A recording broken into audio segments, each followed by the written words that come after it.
On the 29th of April 2024, children were sleeping at night, men and women resting after a hard day's work.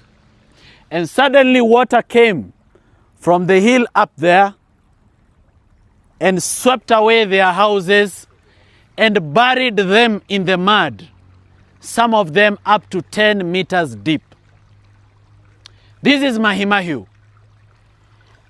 And more than 71 people died here and others went missing. Houses were destroyed, children, the elderly, the youth, women and men died in this place and they were buried in the mud.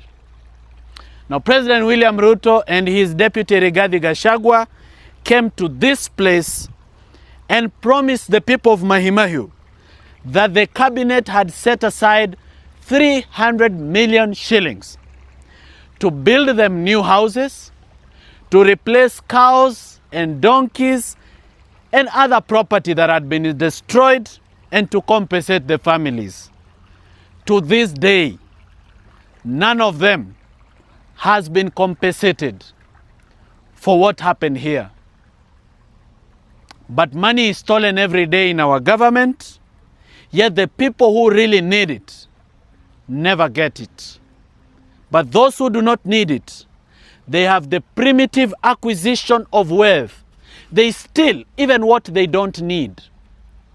And they leave people like this, buried in the mud, dead, or counting losses.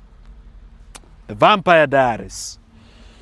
The rains are back, and I'm standing on a bridge in Mahimahiu. This is a place where more than 71 people died after there was a mudslide caused by stagnant water at the railway trench up there. And this is the bridge that people have created for themselves to be able to cross this place.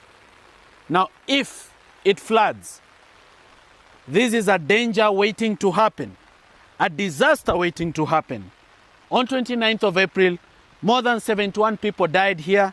The government promised them 300 million shillings to buy land and compensate them and just build them new houses and compensate them for the loss of property. Look at the damaged houses. They tell a story of death, a story of loss, a story of anguish. These are the houses some of the houses that was swept away by the damaging floods that killed more than 71 people and left